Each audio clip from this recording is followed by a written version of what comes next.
So, welcome everybody to the War of the Worlds 2023 or 1934. So, what have we got for you today? We are going to do a run through of the whole series, but I've edited it together to kind of give it a little bit more coherence and added a few bits here and there. And following that, we're going to have a little bit of behind the scenes, and we're also going to see a unused scene from at the window, which never got aired, and then maybe a bit of Q&A, and that's about it. And one thing I'll say is at the end of the run through, you'll have a little very brief look at the new episode, but right, so can you all hear me clearly? Yeah, I think you can. Okay, right, so shall we get to the video, and I shall see you on the other side. I'll be in the text chat though, so if you want to ask me anything there, I will be there watching. So I shall see you soon.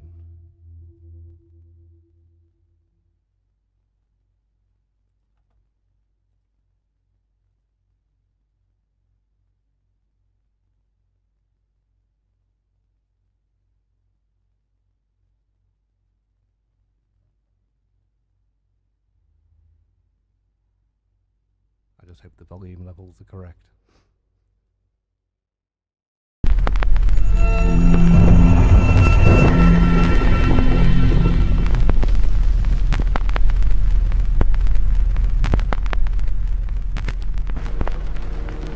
No one would have believed in the early years of the 20th century that human affairs were being watched by intelligences greater than man's, and yet as mortal as its own.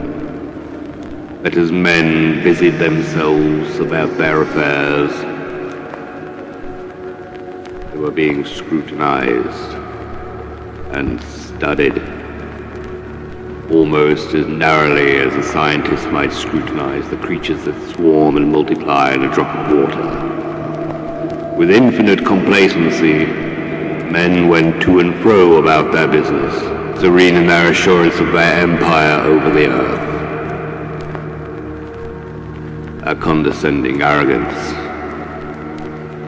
And yet, across the gulf of space, intellects, cool and unsympathetic, regarded this earth with envious eyes, a species older than man, nearer to the end of its life, and not the beginning. Surrounded by a dying world, they slowly, surely, drew their plans against us.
in South Yorkshire, and I'm looking at one of the objects that fell from the sky just 4 days ago. One of many. There is still a little fire and a fair amount of smoke, but one is able to make out a rather strange shape protruding at an angle, perhaps 25 to 30 degrees out the ground. It looks like a vein-covered shell, cylindrical in its overall shape, tubular. It has a clear end to it that is exposed, but the lower end is buried in the ground. In fact, it's hard to see where the ground starts and it begins. There are a lot of people here, watching and wondering, but no one seems to have any answers. There are some representatives from the armed forces here. They stand more closely and seem to be doing some measuring and observations. They also seem to be stopping anyone from getting too close. But they have their work cut out for them, as the object is rather large. It must have a diameter of at least 20 yards, and as for length, maybe 140, 50 yards that we can see.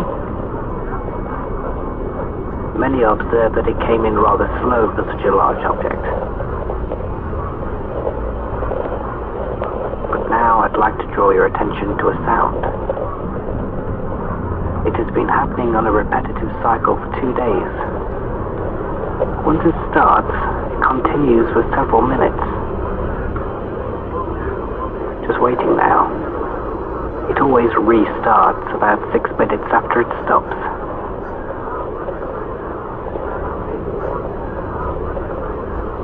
Three, two, one.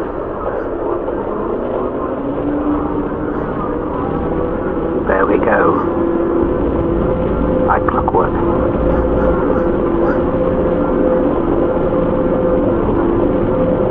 Now it builds up. Then comes the crunch.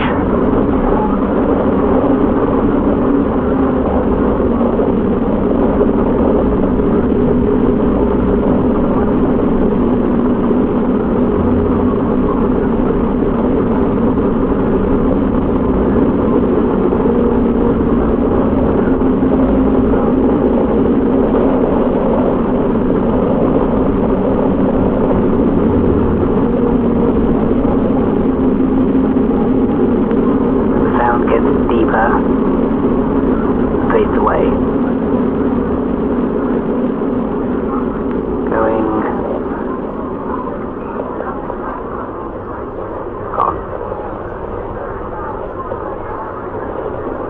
Now, although it is still loud, reports have been given to me that the state of the sound volume was much greater 2 days ago. Everyone is talking about what it is, what it means. Absolutely no one has any answers. The government seem most quiet, having attributed it to a cyclical phenomena, and that the public should not be alarmed. It has been observed that of all the landings reported and placed on a map exhibit a triangular formation, equally spaced.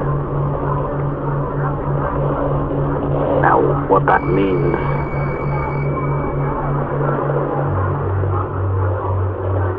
things seem calm here now, with the exception of the noises. There isn't much to say. All we can do is watch and listen and observe.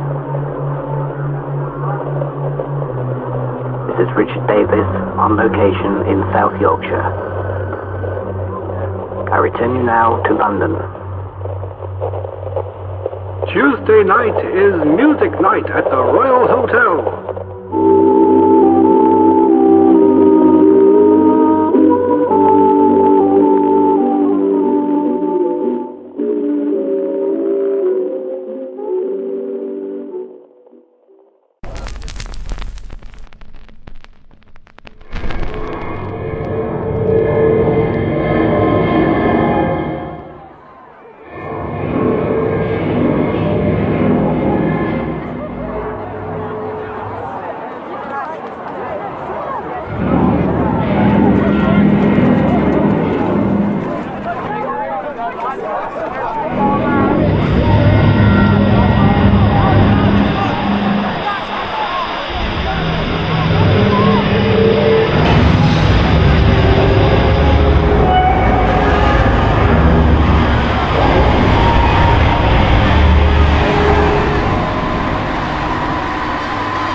This is the British Broadcasting Corporation. Now a report from Richard Davis, somewhere in Yorkshire. Several days ago, the mysterious cylinder opened.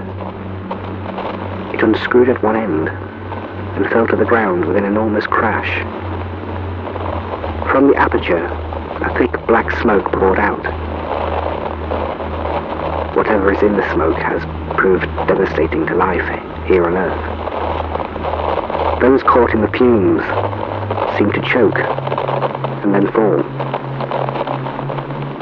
There was mass panic as it engulfed many of the spectators of the event. People were running. The screams that came from those caught in the plume are hard to forget. It has now become apparent that the black smoke is deadly. Bodies are strewn all over the common. They never got up. They never got up. But this isn't the worst of what I have to report. In fact, I struggle to comprehend the things I have seen in the last few days. You, the listener, may too struggle to believe me, but I assure you that what I have to tell you is absolute truth, even if it may seem hard to comprehend. Sounds came out of the cylinder a day after it opened. Heavy metal sounds, like the creaking of a heavy boat or a large crane. They echoed through the hillsides. I, along with many others who escaped the black smoke, tried to get a view of the cylinder, though it was hard to see through the heavy veil. But we observed movement. Something large, glimmering. What happened next is difficult to convey. A group of men, against all warning, went to investigate. Many of them had lost loved ones to the smoke, and they were resolute that they were to retrieve the bodies and see what was happening in the pit around the cylinder. I watched through binoculars as they checked the bodies of the fallen. One man seemed to break down to his knees. I knew then that the smoke had been deadly, and that none of those that were taken by the dark gas had survived. But as the others moved closer to the pit, out of the smoke, rising slowly, there looked to be some sort of giant metal shield. It moved higher and higher over the men, and then it began to turn. And it wasn't a shield. It was the top of what I can only describe as a giant tripod, a lumbering machine of a size that is hard to imagine. It rose higher and higher, towering over the nearby trees. It had huge eyes that seemed to stare menacingly at the men below it. And then the deafening sound began, as though an immense engine had been started. It flooded the area and could not be ignored. The eyes of the beast ignited with light as though awakened from a deep sleep. And from those eyes, a beam of intense energy sprung forth, burning the men to dust in an instant. It was as though the power of the sun had been focused through the apertures of the machine, concentrated into a beam of extreme heat. It left a trail of fire as it tore through the men and the trees around where they stood. It left nothing. All we could do was watch in stunned silence. Words escaped everyone, terrified beyond the ability to even scream. Very quickly we hid. We had seen the machine scanning the horizon as though watching us. We had barely moved for days, nor eaten. The fear of the machine scorched into our minds. But then in the distance we heard the sound of heavy vehicles. All other sounds had ceased prior, and so I found the resolve to once more venture to a viewing point. I watched as 3 tanks rolled over the hillside and onto the common, driving directly towards where the machine was stood, almost motionless. Then they began to open fire. It was at this point that the machine seemed to burst into action. It rose higher and higher. The tanks seemed almost like toys by comparison. As they fired, it became apparent that the machine had some sort of energy shield. The impacts of the shells identified only by mid-air explosions, or perhaps implosions. and the noise once again was deafening, and then the engine sound began once more, and I knew what this meant. The heat ray. I watched as the 3 tanks, crew and all, were fired upon by a beam of light. It wasn't even a fight. The ray tore through them as though they were made of paper. The munitions exploded, creating enormous fireballs, and then the machine let out a deep, blood-curdling sound that I shall never forget. As though the devil himself had blown the horn of Armageddon. And it was in this moment that I knew I could no longer stay there. All the others who had gathered either side of me to watch began to flee, and I followed them. And so now, many miles from the common, I am sending this recording to London, so that all that hear it know that war is upon us. A war between worlds. Man versus Martian. And we are ill prepared for the fight that is before us. I pray to God that some miracle will help us in this darkest hour, that we haven't been forsaken. All I can suggest right now is that you hide, though the temptation may be to see for yourself what has befallen us. Do not succumb to your curiosity, or your fate may be that of the men in the pit or the soldiers in their tanks. I only hope that our leaders are able to mount a counter-offensive that can stand up to such incredible force and power. May you and your families be safe. This is Richard Davis for the BBC, in what I hope is not my final broadcast. We now have a selection of music from Tino Rossi.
Tripods have abandoned their cylinders. The devastation left by the effects of the black smoke that came out of the cylinder now clear to see. Hundreds of bodies scattered in all directions. fumes still rise out of the apertures, and no one dare get too close. Even the army are keeping their distance. But even now, the Martian tripods are on the move. Reports all across the country are being received that the giants are traversing the countryside away from the cylinders. It is assumed that they are gathering to form an offensive. However, at this time, no one knows their objectives.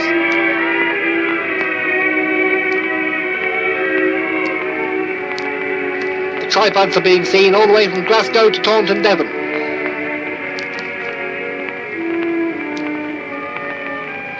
Here we see what remains of the tanks that confronted and were destroyed by a tripod several days ago.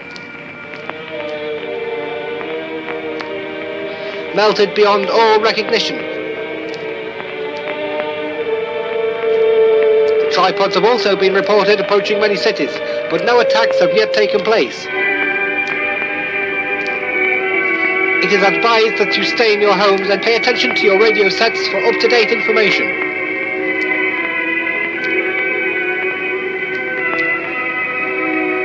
The armed forces are awaiting orders for a direct attack. Plans are underway. It has been suggested that an air offensive will be attempted in order to avoid the deadly heat ray, but only time will tell.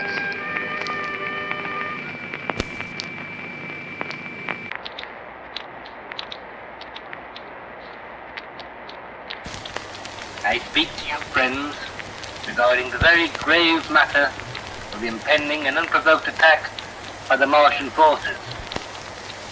It would appear that beings from beyond this world have looked upon the earth with envious eyes and have slowly and surely drawn their plans against us, and we are ill prepared for such a battle. Our fears of German escalations are now superseded by this monstrous threat. And we are not without defensive capability, and our armed forces are ready to battle this new foe with fierce vigor and strength. We are resolved to drive the Martians away from our lands by whatever means necessary, whatever the cost. So I call upon the great citizens of this nation to dig deep as we face this infernal threat together. There's doubt there will be losses and unavoidable damages, but failure to act could mean the end of not just Great Britain, but in fact the whole human race. We do not know their final aims. Their global landings of the cylinders and aggressive posture suggest that there can be no peace between us. We are now in a state of war. May God have mercy upon our souls and deliver us from this impending evil.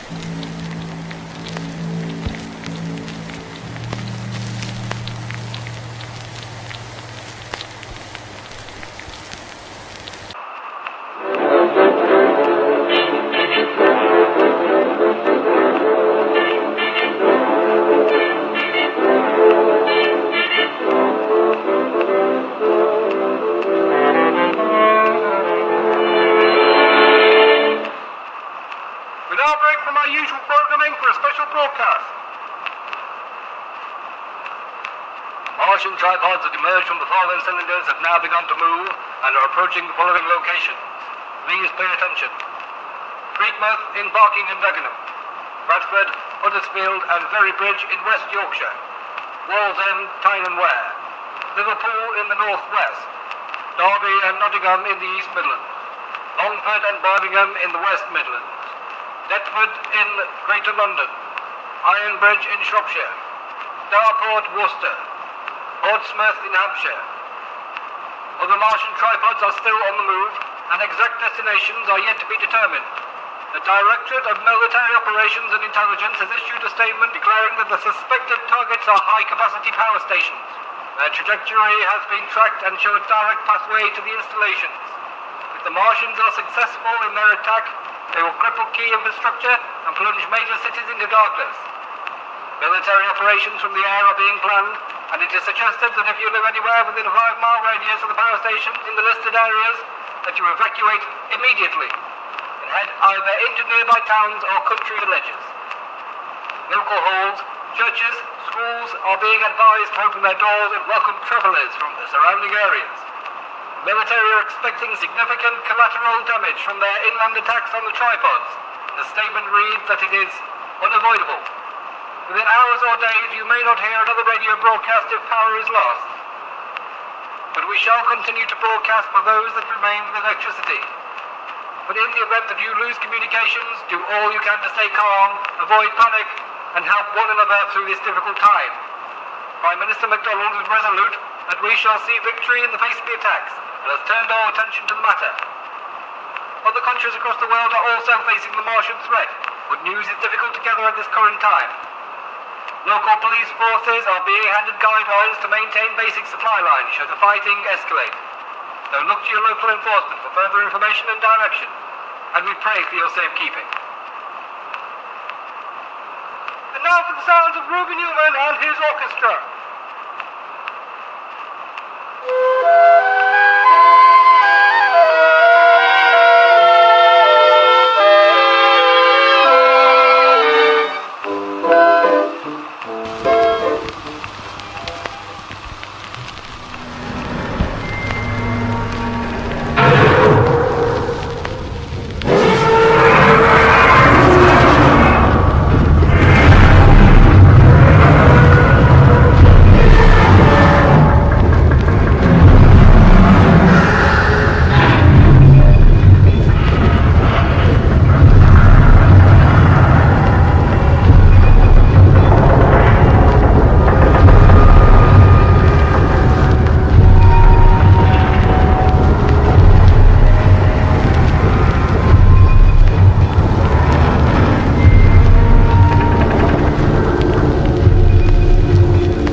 Can you hear me? I think I'm back.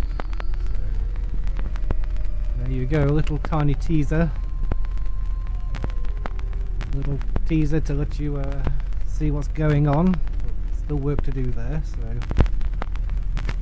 we shall see. Right, I'm just getting myself organised, so just bear with me.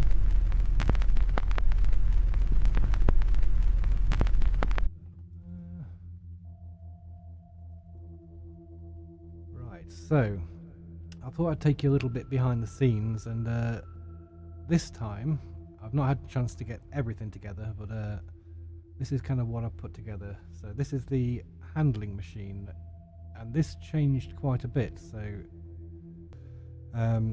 but yeah, basically I was going as like a crab or a spider, and I knew I had to have 5 legs and tentacles, so I kind of went with that intention.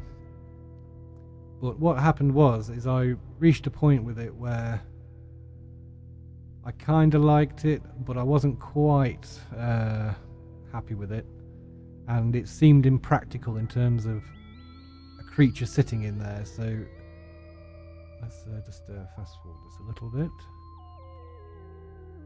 because it does go on and on. A lot of time goes into the models.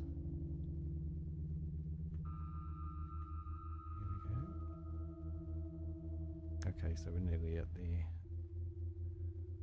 I could have recorded more, but it just goes on forever, doesn't it?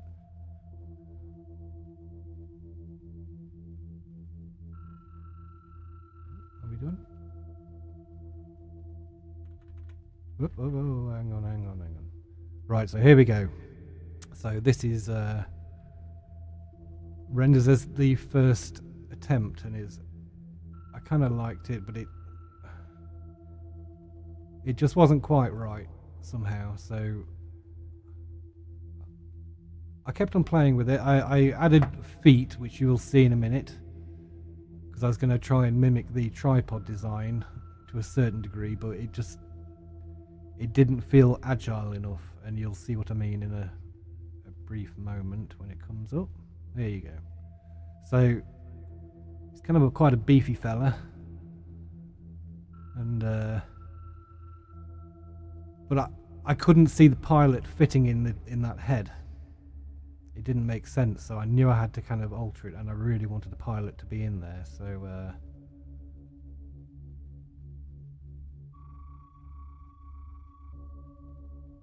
but it looks pretty big.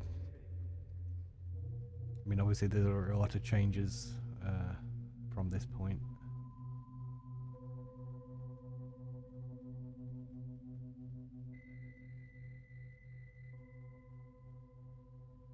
So that's when I had the feet changed, and I kind of started looking more at a spidery, practical look, and that's when I stretched the top out and brought it up. And I wanted to make sure that there was space in the back for other things. And here you'll see I went through a few tentacle designs for the front.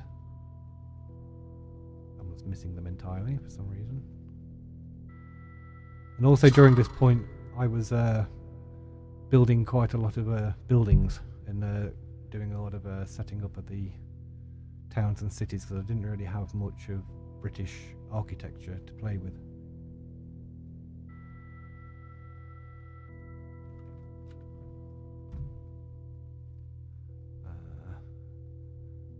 And that's where we end up, and then we start the animation tests, and this is I had to do a lot of rain effects. Some of them I ended up using, some of them I didn't.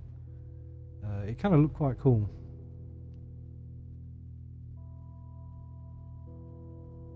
These are like the first animation tests I did. You'll see feet floating and all sorts of things there.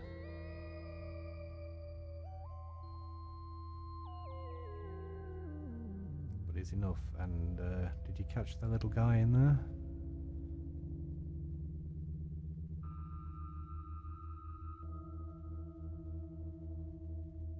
These are all early test renders, so I do quite a few tests just to try and work out how it's going to look, you know. Some of them get used directly and some don't. And here's one with rain, you see. So it's kind of layers upon layers keep getting added. And then eventually I did some mocap, so that's me who's being pulled apart by a Martian there. I don't normally do mocap, but I thought I'd give it a go. And here's what it looks like in 3D. Lots of things going on there. Sorry, it's hard to keep an eye on the chat at the same time as commentators. Here's the behind the scenes.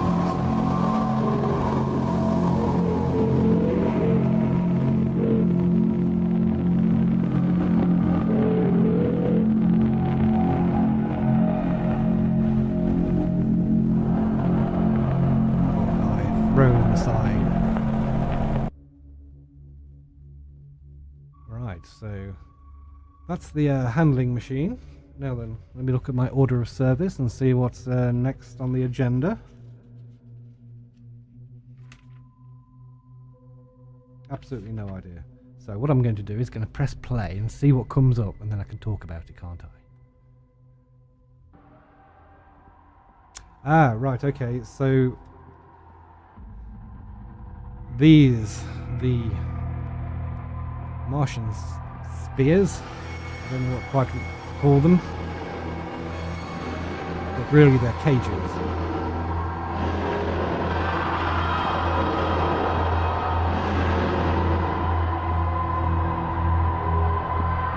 hopefully after this you'll see an early test of... Basically I did a first design, and although it's kind of what I wanted, I didn't like it and it didn't work, so I changed the design. Are we going to see it? Come on.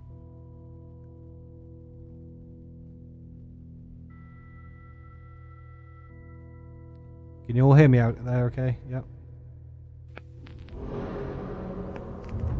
Right, so there we go. So originally it was a spherical cage.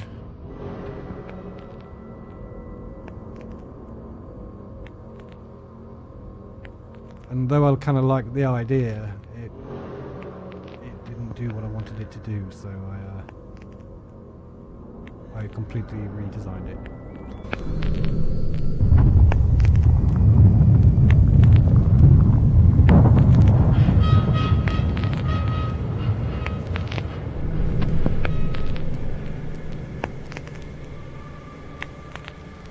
Also, it's a lot slower in the original animation, but it kind of had to change for the final video. I think we get a few different versions.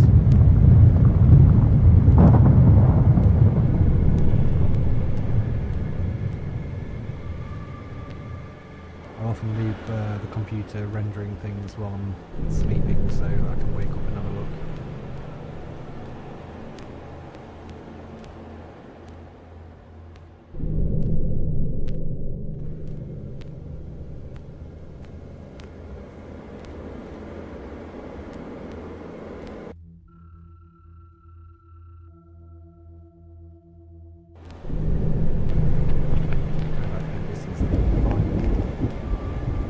Version before I started work on the final scene.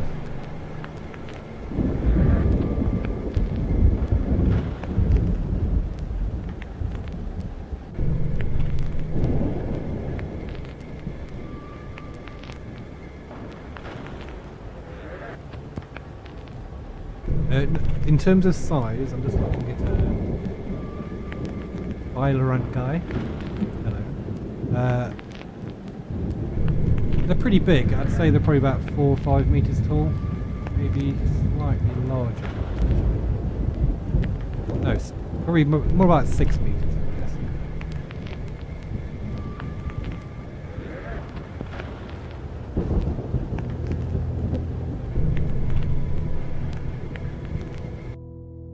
So that was the Martian spears. Here we have a very early version of the flying machine before the print changed to leaf.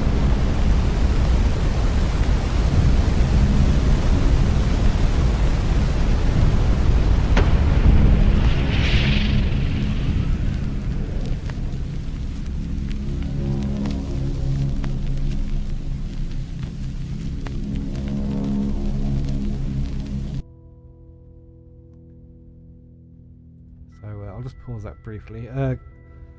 The flying machine changed a lot over the when it first started appearing. I really wasn't happy with that front on it at all, so I just completely changed it, and that's all I'm going to say about that. But I think it kind of came out all right. Now I have absolutely no idea what's up next, so QVT. Anything? Ah. Now here's some early tests of the tripods. This is back from when I was doing the original animation for the theatre production. There is a version with sound which I might be able to put on afterwards.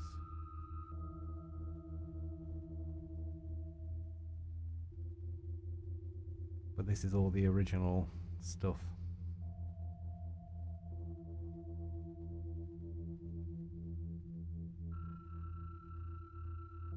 On the old sound, though, is there?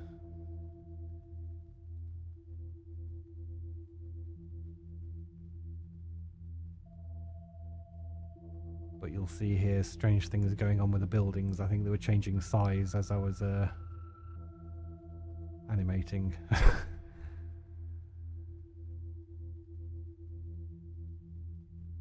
there any more on this? I'm not sure. Oh, there we go. Okay, and here we go, a colour version. Before I changed it all to black and white.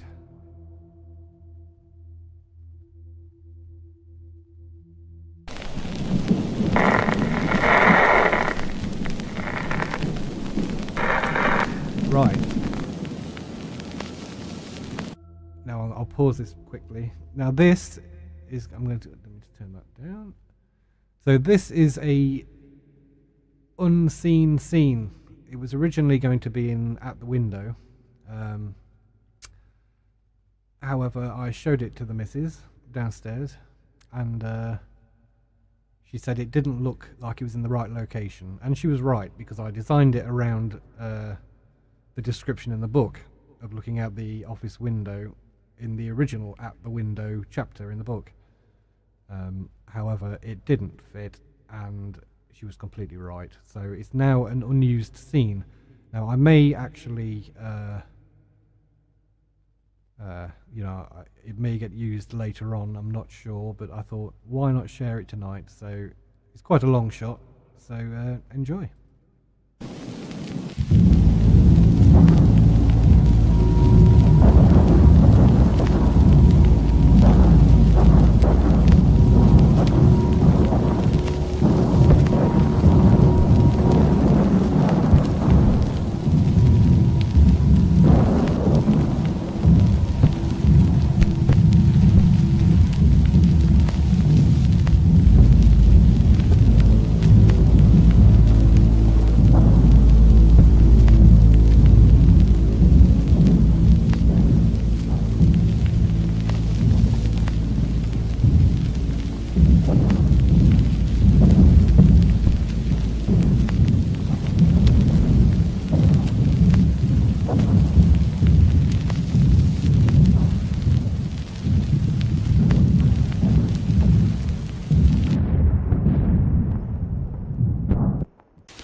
And there we go. So that was the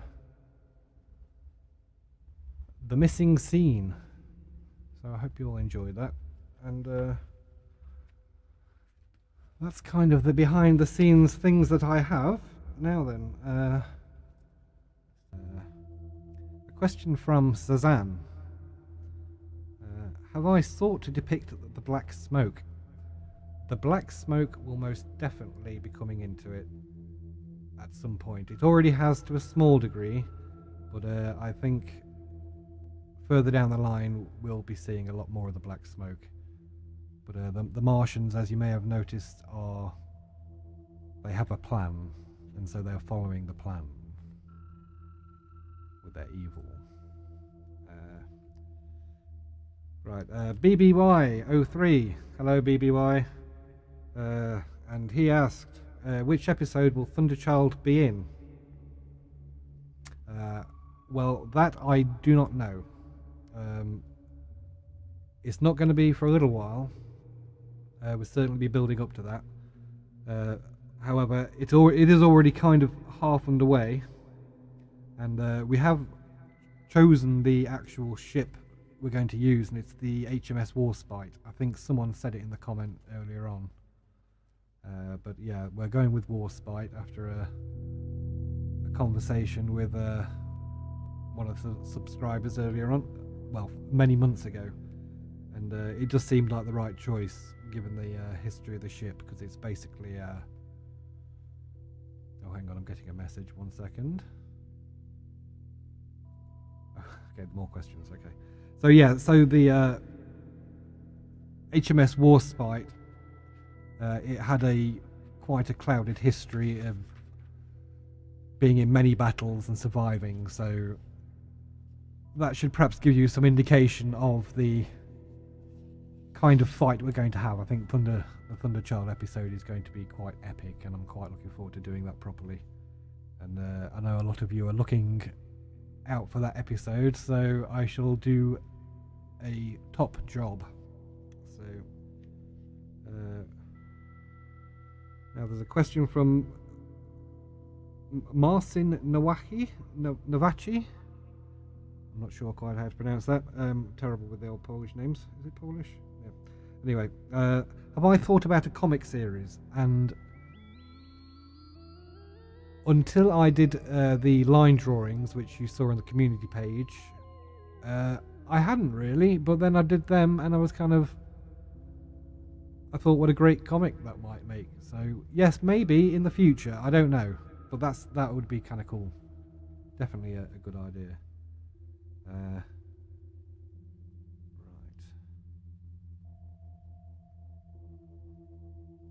War of the Worlds fan. Have I ever needed anyone else to help make the videos? Not so far. I am trying. This is mainly a solo project. I'm really trying to kind of it's improve my work and see what I can do, if that makes sense. Is kind of my my dream project, as it were. So the missus has definitely contributed to the show, because she's the female BBC presenter on At the Window. So that's definitely true. But beyond that, there hasn't really been much. But in the future, there may be. Hard to say right now. Resources are limited. Pacan Aviation, hello. You were asking about the lightning and what it does, and although we will kind of find out about it, to be more specific, it really is about charging them up. You know, they've landed on the planet, they've done an attack, and they've had an injury, and so they bring it about to recharge and top their batteries up to the top for the next job. And I will say nothing more about that. And that's all the questions I got written down here. So let's have a look at Telegram. How did you come up with the design of the tripods? Any influence or inspiration? Leonardo Lopez. Thank you, Leonardo. I would say the biggest influence on the design here is probably Geiger, if I was going to point to anyone. But the tripod design was... I liked the idea of eyes in the sky and two large eyes peering at you, and I kind of used that and then turned them into the heat rays, which isn't very book-like. However, I kind of just liked it. And the organic, I think someone said it in the chat, the biomechanoid kind of look was the kind of the leading light to try and bring that alien aspect to it. I mean, there's been mention of the grill on the tripod looking a little bit like Darth Vader. So I think there are many influences in there. I'm a very big sci-fi fan, and I've watched pretty much everything at this point. So I'm pretty sure it's all thrown in the pot and come out as its own thing. So okay, next question. This is from Battleship Fan 2004. Hello, Battleship Fan. When the Martians dropped those pods that held the red weed, it seemed as if once detonated, the trapped humans exploded and merged into those vines. Was that how it happened? No, the more encased in the vines. We shall find out more about that, hopefully in the next episode, if I do it properly. So I won't give too much away on that, but you're along the right lines, let's put it that way. That Nick you know, hello Nick. Uncle Jeff, and that's me by the way, for anyone who doesn't know. Do the Martians have tea? No, the Martians certainly don't have tea. They have quite a lot of coffee. You know, they need to be on the ball and going. They're not lazing about like the British. So that's what the Martians eat. That and straight vodka. Right, Tommy. How will the USA, USSR, Japan, and Germany? How will they react towards the Martian attacks? This is something I do want to get to. but the story is dragging me along in a very particular direction, and I feel I have to finish certain story beats before I can go further afield. So we will be looking out there, but they have definitely fallen globally. But I think Britain is the what would you call it, the vanguard, and where they're setting up home base, I would say. Rebecca Mudrow, will there be more Martians? I'm not entirely sure what that means. I guess maybe in terms of more cylinders falling. Yes, possibly. It depends how long they last. But I think we possibly will be seeing more of them, that's for sure. Let me just turn this reverb I put on is a little bit too keen. There we go. Is that a little bit better? Okay.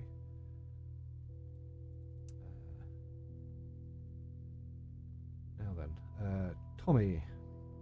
Will mankind learn from Martian technology? How will Martian forces react towards more advanced technology on the human side?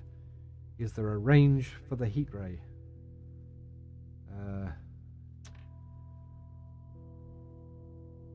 I don't... In terms of people learning from the Martian technology, everything's happening so fast and they're quite overwhelmed. And the whole attack is unexpected. So I would say they're not going to have much time to learn from the Martian technology. Certainly not at this point. But who knows what they might come up with themselves, and we'll have to see if that's any good or not.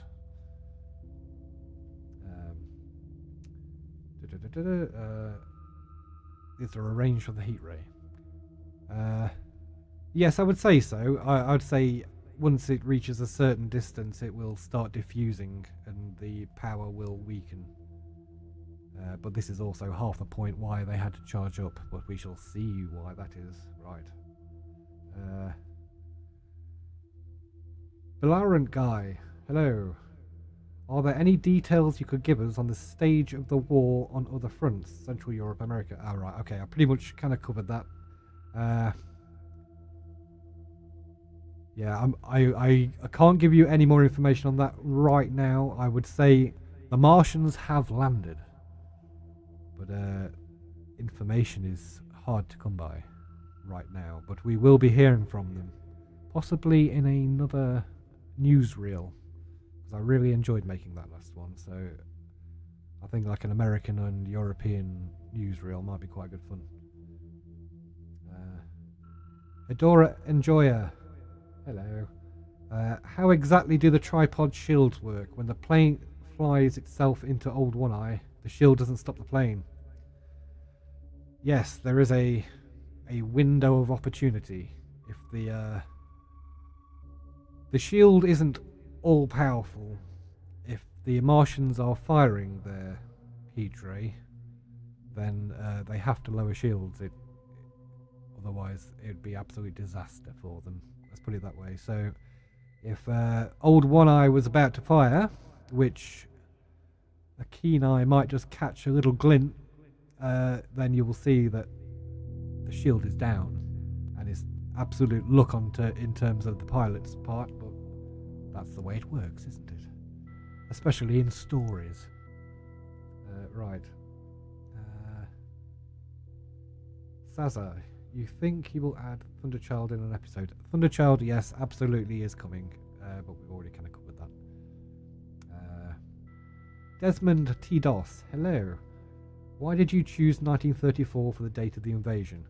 Right, well, this is a more complicated answer. Basically, originally, I did this whole thing for a theatre production. So, that was based on Orson Welles' 1938 radio play, but it had been changed to feature English locations, and areas around where this theatre production was happening. So I ended up doing animation for that because the smoke machine fell through and all kinds of things. And then I put it on YouTube because I thought, well, I'm not going to waste all this work because it'll only be seen by a few hundred people. So I put it on there, and then the channel kind of kept on growing, and then YouTube changed their naming policy, and I was forced to pick a name, and I thought, well, I need to pick a year, and so I quite like the idea of using 88 years from the date it started, which is the 2022. And 88 is obviously a reference to like the time travel, and there's a few films which feature that. For the Buckaroo Banzai would be another one. But where was I to with this? Hang on. So basically I was forced into a name, so I picked 1934, and that caused all kinds of problems, and I thought it was all good at first, but I hadn't realised that the Vickers Wellington hadn't actually been fully realised at that point. It was still on the page, so technically they are correct for Orson Welles, but for the 1934 version they are wrong. So I may have to change the planes when I come to do the final version, but for now you're going to have to put up with Vickers Wellingtons, and I quite love them, so excuse me. So that's what happened there. So yeah, 1934, and it's actually quite an interesting year because we're in full flow of the Depression, and that was hitting in America and the UK and many other places, I think. So it was kind of a pretty depressing time as it was. So Martians landing on your doorstep is just not what you need. But there you go. Right, okay, let's have a look at the next question. Will we see the Martians feeding? Christopher Rowe Bullion. You sicko. I've heard that question quite a few times, and there seems to be quite a lot of interest in the whole Martians eating process. So it's got to be on the chalkboard.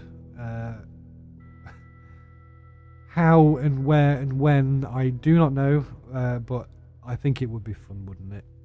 So maybe, I would say.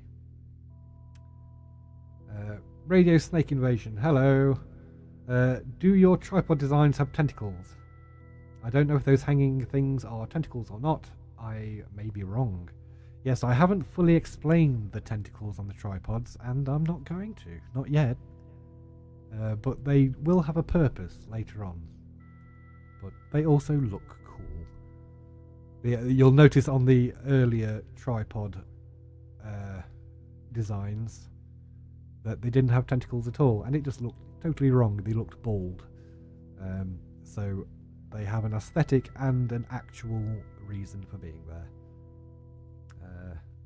That Nick you know. Hello, Nick. Uncle Jeff, I think I've talked to you about this before, but are you going to be including the RMS Olympic? It would be really cool to see as it's getting scrapped a year later. It'd get scrapped a year later. Maybe. I don't know. I'm trying to recall the conversation we had, to be honest. I've had quite a few on these different ships. Did you mean HMS Olympic? Oh, hang on. This is the other this is the Titanic sister, isn't it? Yes. I would like to, you know. For anyone who doesn't know, the RMS Olympic. Is it RMS Olympic? But it's basically the Titanic had a sister ship, and it was called the Olympic. And so Nick is wondering if I'd be using that in there. So I might do. That might be quite cool. Belarant guy, hello again. So we're actually going to see the human ground forces start to ambush the Martians. Well, I am interested, as you myself, to find out exactly how this war will play out. It kind of, though these things should be planned, I don't always plan them exactly, and they kind of take on a life of their own.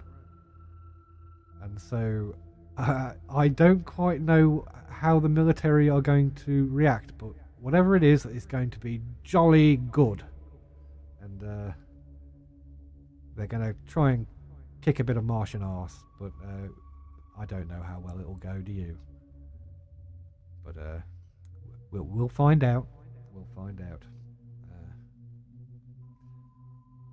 Jay Faunus, have you considered making ambient videos about this series? Certainly has some potential for it. Yes, I think that's quite a cool idea. Do you mean kind of like just like my background here with the rotating handling machine and that kind of thing, and some of the mood music? And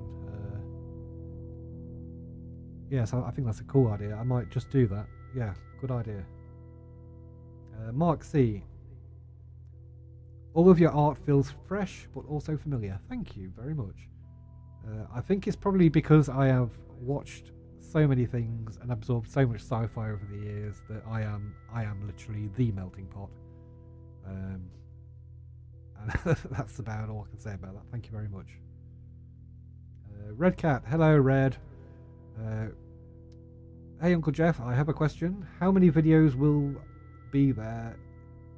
20, 10? Well, we're already up to nearly 20 already, so it really depends how well it goes next year. I've done a lot of upfront work this year to try and build a lot of the models and things I'll need. So hopefully I can spend a lot more time on animation and production this coming year. So it could take us up till next Christmas, I'm kind of thinking, but we shall see how it goes. It may go longer. It will last until the story is told. That's all I can say. Because I have no full set plan on exactly how the ending is reached, but I know what the ending is and how we get there. But it's the pathway to that, so we shall find out. Right. One more question, it looks like. Battleship Fan, 2004. Since you're doing War of the Worlds, would you be keen on making a series about Paul Gallico's novel Poseidon Adventure? Ooh, I'm not really familiar with the actual... I'm familiar with the story from the film. I assume it's the same one we're talking about. One thing I will say is I am, as with Thunderchild, I am quite scared of doing water scenes because they are tremendously difficult. If I can nail the water effects, then I'd maybe consider it. But right now, I would probably say no, because water is a absolute nightmare, and that's all I'm going to say. What I will say is where I'm possibly going after War of the Worlds will be maybe into some H.P. Lovecraft, which will be good fun, I think. And kind of straddle similar lines to War of the Worlds, I would say. So hopefully everyone who's watching War of the Worlds will maybe follow me on to watch a bit of H.P. Lovecraft and see some of his strange goings on. Adora Enjoyer. Where do the Martians store the humans they capture? Or do they just keep them in those redweed cages? Oh, yes. Yes, they keep them in the cages. I think you will find that out as well. So I'm not going to spoil that too much. But I think the next episode will be quite enlightening on that front. So I won't spoil it too much. Saza. Yet again, this is my repeating of my previous question. Have you sought to depict the black smoke? Since you did answer that, you will answer it in the stream. I did actually answer this, I thought, but there you go. Black smoke will appear in the show. It already has to a very limited degree, but not full scale as we know from the book. So yes, absolutely, there will be black smoke, and it will be horrific. Horrific. And that's all I've got to say on the black smoke. Right. And my darling wife was asking any considerations on H.P. Lovecraft adaptation, and I think I just answered that. So yes, absolutely, there is definitely considerations on H.P. Lovecraft. As to which story, I am not sure yet, but I do have one in mind, which I think will be quite creepy and strange.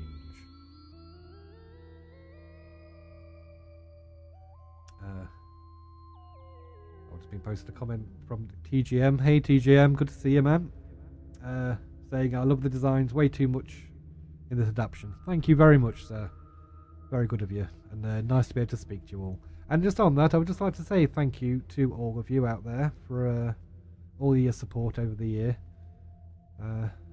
When I started this channel, I really did not expect it to get anywhere. It was more kind of a way just to share some work I'd done for the theatre and see where it goes, but it was clearly very loved, and it spurred me on to take it in a very larger direction. So I'm really thankful to all of you ever so much. You're amazing, and I love speaking to you all.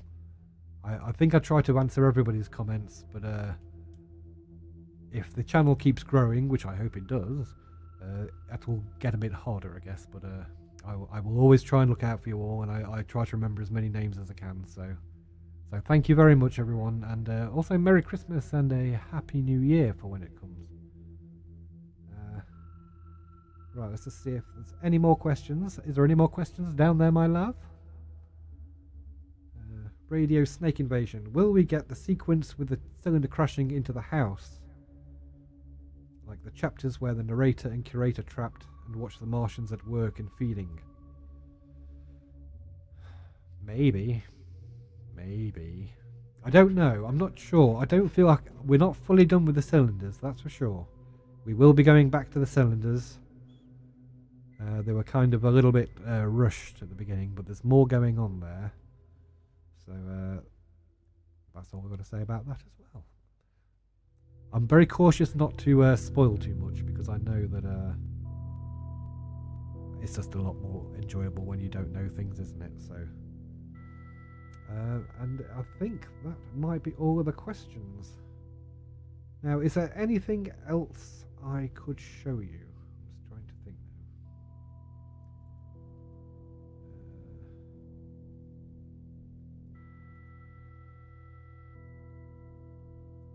now. No, I think I'm probably going to bring the stream to a close. I think I'm pretty much out. Oh, hang on. One last question, hot on the desk. Come on, that Nick, you know.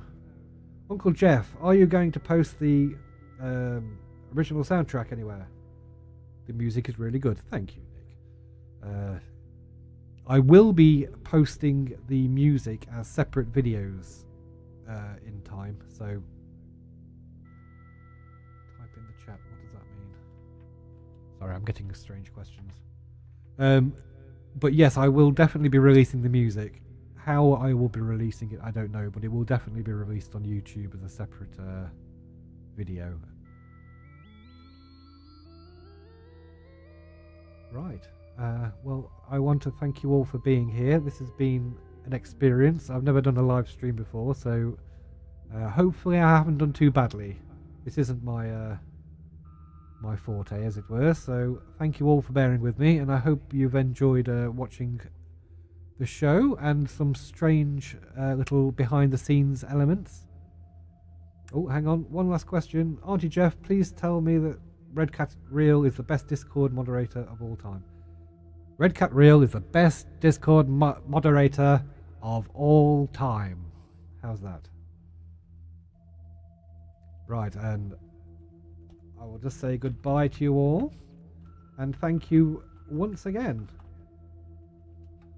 And I shall see you all soon. Oh, and the next episode will be resuming work very shortly. I am just currently trying to make sure the bills are paid, and we'll be getting that one finished up in the next few weeks. So just bear with me on the next episode. It will be coming, and it will be awesome.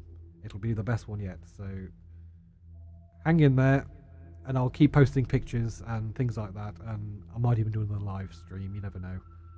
And I will stay in touch. So thank you again, and have a awesome new year. Much love to you all. See you later. Bye bye.